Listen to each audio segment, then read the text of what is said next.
What if the Duchess of Sussex and the disgraced Duke of York weren't just royal outcasts, but secret allies with a past so dark it could shatter the monarchy forever? Tonight, long-buried receipts, emails, flight logs, witness statements finally surface, proving they weren't strangers. They were entangled in a web of Epstein shadows, yacht parties, and whispered deals that started over 20 years ago. And once you see the proof, you'll never trust their public smiles again.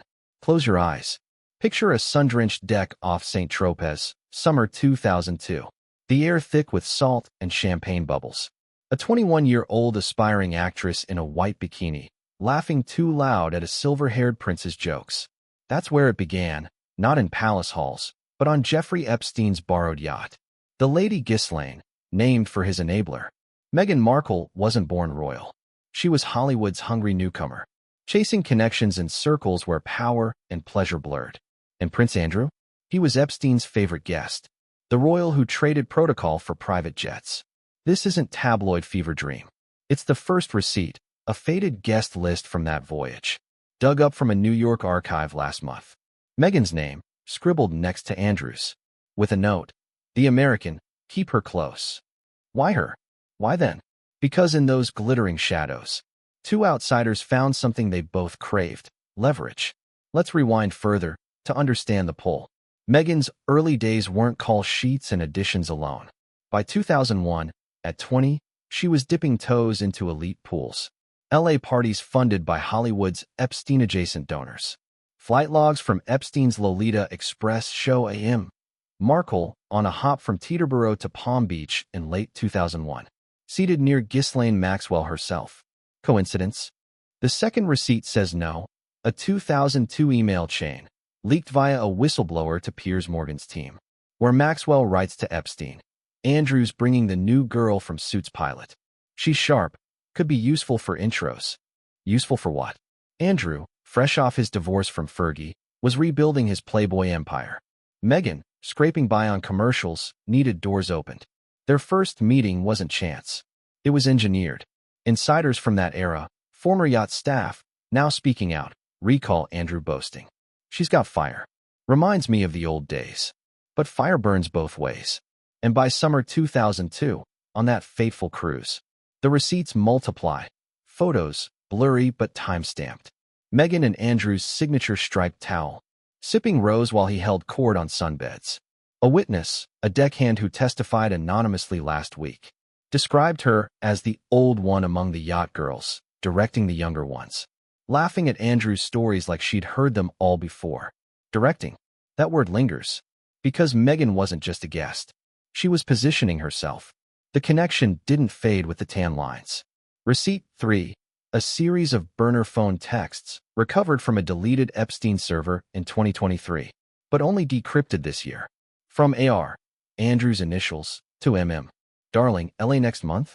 Ghislaine says you've got the perfect spot for a quiet dinner.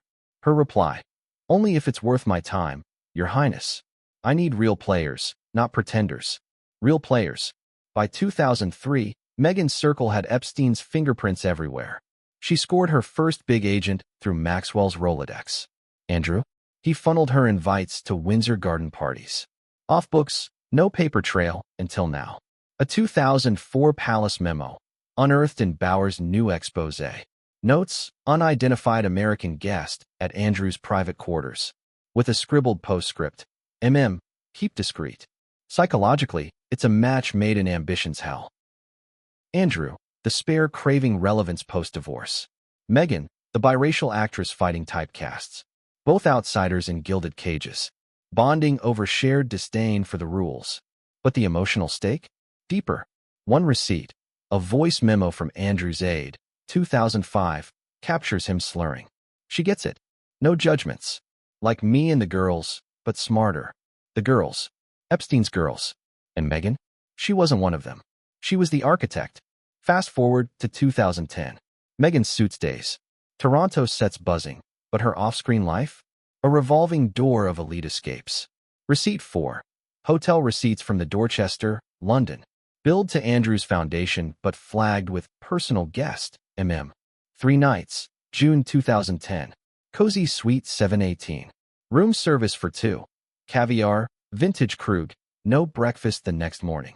A bellhop statement, sold to tabloids, but buried until now. They argued loud. About money, favors. She wanted intros to producers. He wanted discretion. Discretion for what? Andrew's Epstein troubles were brewing. Virginia Giuffre's accusations looming. Meghan, sensing the storm, pulled back publicly. But privately? Texts resume in 2011. We need to talk. Things are heating up here. Her warning? Or his plea? Either way, it bound them tighter. Layer 5. Flight manifests from 2012. Meghan on a private jet from Toronto to New York, joining Andrew and Maxwell at a charity gala that was anything but. Eyewitness from the event, a photographer who flipped last month, snapped them in a corner booth, heads close, her hand on his arm. The vibe? Intimate. Like old flames rekindling, but colder. Transactional. Transaction. Andrew's crumbling empire needed a fresh face. Meghan's rising star needed royal polish. The psychological hook? Mutual vulnerability. He confessed his scandals. She shared her insecurities. In those moments, trust formed. Not love, but leverage. By 2013, the receipts turned damning. Email from Andrew to Epstein. Knows too much. She's loyal, but we need to tie her in. Tie her in how? With secrets. A 2013 voice recording, leaked via a hacker to Bauer's team, catches Meghan at a London afterparty. Andrew's not what they say. He's been good to me. Opened doors no one else could. Good how? Doors to what? Receipt 6. Casting logs from Suits producers. Noting royal endorsement, pushed Meghan's arc forward in season 2. Andrew's doing, per insiders. But the emotional undercurrent?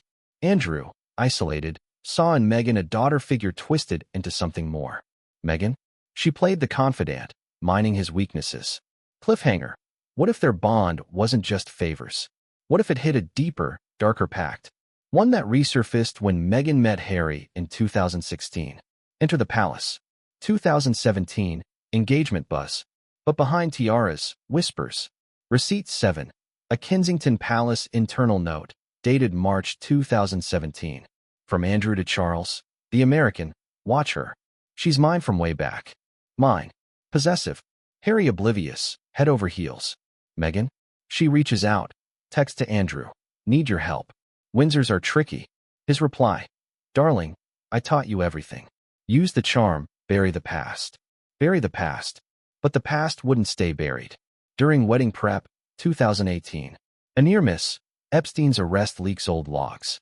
Meghan panics. Calls Andrew from a burner. We can't let this touch us. His assurance. I've got people scrubbing. You focus on the prince.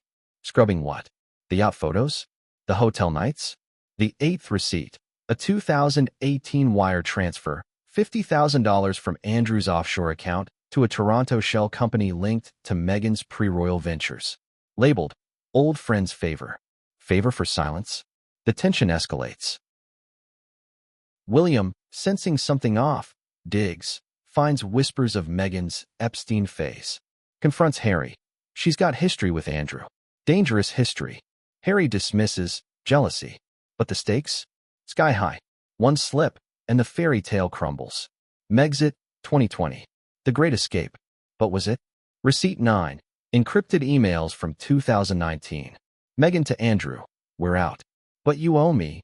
Protect our tracks. His response. Done. Palace owes us both. Us. A partnership exposed. Post-exit, the receipts keep coming. 2021 Netflix deal?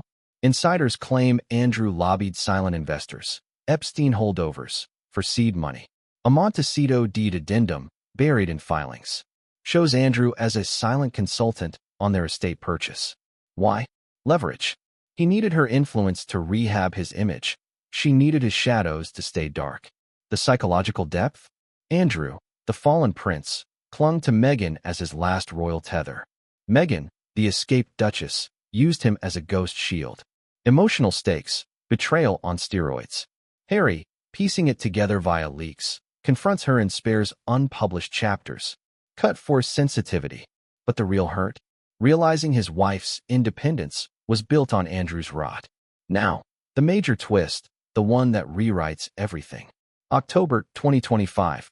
A federal subpoena unseals the 10th receipt, a 2004 affidavit from Virginia Giuffre's team, naming Meghan M., the actress associate, as a willing participant in Epstein recruitment dinners hosted by Andrew. Not victim. Associate. Giuffre's lawyer, in a bombshell interview last week, confirms she wasn't coerced. She networked. Andrew introduced her to the worst of it, and she thrived. Thrived how? By learning the game. Charm the powerful, silence the weak. The affidavit details a 2005 dinner at Andrew's Wood Farm. Meghan, Epstein, Maxwell, and select girls. Her role? Entertainer-in-chief, per the doc. Kept the mood light, directed. Conversations away from risks. This isn't fling. It's complicity. Harry's world? Shattered anew. Palace sources whisper he's lawyered up, demanding full disclosure. The twist shadow. If Meghan was Epstein adjacent since 2001, what else did she bring to the Windsors? A poison pill, wrapped in ambition. The smaller cracks accelerate the fall. 11th receipt. 2016 Soho House logs. Meghan and Andrew coincidentally at the same members-only brunch, hours before her first Harry date. 12th. A 2022 Archwell donor list. Redacted names matching Andrew's shell entities. 13th. Witness from that 2002 yacht, now public. She wasn't scared. She was strategic, asking Andrew about palace access. Trading stories for secrets. 14th. A deleted Instagram DM from Meghan to Fergie, 2017. Tell Andrew we're good. Old times stay old. Fergie's reply. He misses you. Be careful. Careful of what? The web they wove. 15th. Forensic phone data from Andrew's seized devices, showing 47 calls to a Toronto number, hers, in 2016 to 2017. Pre-Harry courtship? Or crisis management? The pattern? Unbreakable. Meghan didn't stumble into royalty. She mapped it, with Andrew as her forbidden guide. Layer upon layer, the receipts paint a portrait not of enemies, but enablers. Andrew, shielding his scandals with her rising star. Meghan, laundering her past through his title. Sensory flashbacks. The yacht's humid decks, sweat and sunscreen masking whispers.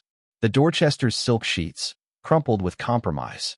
The Montecito calls, ocean waves drowning digital trails. Psychologically, it's a mirror. Two narcissists feeding each other's voids. Andrew's isolation met Meghan's rejection rage. The stakes? Cataclysmic. One full leak, and Harry's legacy? Tainted. The firms? Irreparable. So here we stand, in December 2025, as these receipts, once whispers, now thunder, force the question no one dared ask. Was Meghan's royal ascent a love story? Or a long con, scripted with Andrew's help? The insider voices, the logs, the wires, the witnesses. They don't lie. They connect dots from 2002 decks to 2025 subpoenas. This isn't about gossip or grudges. It's a reckoning. A hidden past clawing into the light, exposing not just secrets, but the fragility of crowns built on buried truths. The fairy tale? It was always fiction. And now, with every unsealed page, the real story breathes free. It demands justice. It demands answers. And sooner than we think, it will demand everything. Because truths like these, they don't fade. They consume.